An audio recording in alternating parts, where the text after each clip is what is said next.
तीन तिगाड़ा काम बिगाड़ा। तीन बहुओं के रवैये से सासू माँ बहुत परेशान थी। दरअसल बात ये थी कि तीनों बहुओं में किसी बात को लेकर अनबन हो गई थी। तब से ही तीनों एक दूसरे से मुंह फुलाए रहती थी। ना कोई सीधे मुंह किसी से बात करती, ना किसी का कहना मानती। पड़ोसी भी इस बात को जानते थे और जाने कैसे कैसे बातें भी करते। इसीलिए सासू माँ ने तीनों बहुओं को तुरंत अपने कमरे में बुलाया। मैं कई दिनों से देख रही हूँ, तुम तीनों अलग अलग सारे काम कर रही हो। ये सब नहीं चलेगा, तीनों को मिलकर ही काम करना पड़ेगा। सास की बात सुनकर एकदम से बड़ी बहू बोल उठती है। नहीं मम्मी जी, मैं इन दोनों के साथ कुछ नहीं कर सकती। मैं इस घर की बड़ी बहू हूँ, फिर भी ये मेरा कहना बिल्कुल भी नहीं मानती। अरे जेठानी जी, जानबूझकर मुझे डबल काम करवाती है आप। और छोटी मुझसे टेढ़े मुंह ही बात करती है। इन दोनों के बीच हमेशा सैंडविच बन जाती है मेरी, और मैं हमेशा आलू की तरह बीच में मसली जाती हूँ। मम्मी जी, इन दोनों को लगता है कि मैं छोटी हूँ तो इनके पैरों तले दब जाऊंगी, लेकिन नहीं, मेरा भी उतना ही अधिकार है जितना इन दोनों का है। बढ़िया ही दोनों मेरी चुगली करने के लिए, मुझे क्या कम समझ रखा है।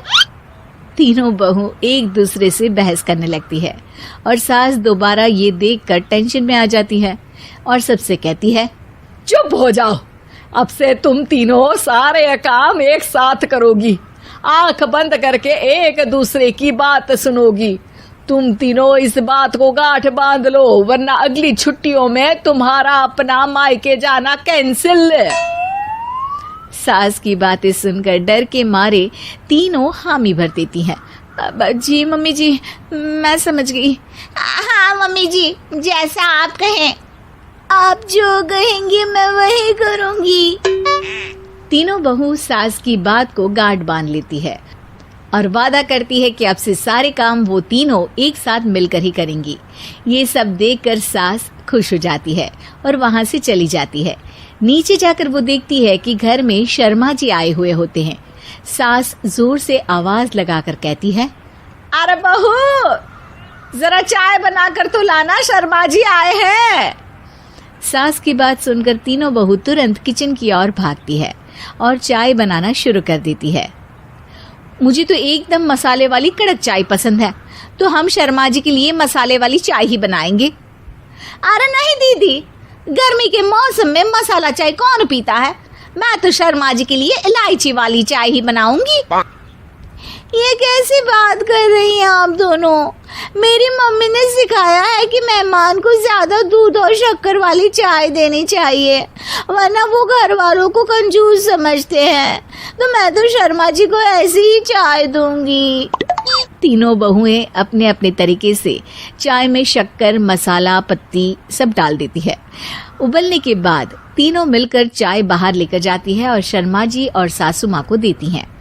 चाय पीने के बाद शर्मा जी सासू माँ को देखकर शर्मा जाते हैं और शर्मिंदा महसूस करते हैं कि आखिर उन्होंने चाय पीने के लिए हामी क्यों भरी। सासू माँ भी चाय पीना शुरू करती है और कहती हैं, अरे बहू, ये कैसी चाय बनाई है? चाय है या मीठे दूध की बासुंदी? हाँ, चाय अच्छी नहीं लगी क्या? कोई बात नहीं, हम पराठा बनाकर लाते हैं। चलो चलो अंदर। हाँ हाँ चलो। हाँ आती हूँ मैं भी। नहीं नहीं, मेरा पेट चाय ने ही चौपट कर दिया, वही काफी है। पराठे से पोपट नहीं करवाना, मैं तो चलता हूँ। शर्मा जी चुपचाप पतली गली से निकल जाते हैं। अगले दिन सास बहुओं से कहती है, अरे बहू, जाओ जाके ऊपर के गेस्ट हाउस की सफाई कर दो। कल हमारे यहाँ मेरे दूर के रिश्तेदार आने वाले हैं, तो पूरे कमरे को चमका देना, समझी? तीनों बहू सास की बात को मानकर ऊपर सफाई करने चली जाती हैं और तीनों कमरे की सफाई चालू कर देती है। बड़ी बहू मकड़ी के जाले साफ करती है, तो बीच वाली झाड़ू लगाना और छोटी वाली सर्फ डालकर जमीन धोना शुरू कर देती है। अरे दीदी, जेठानी जी, अभी मैंने पूरी फर्श धोई और आप फिर से धूल नीचे गिरा रही हैं।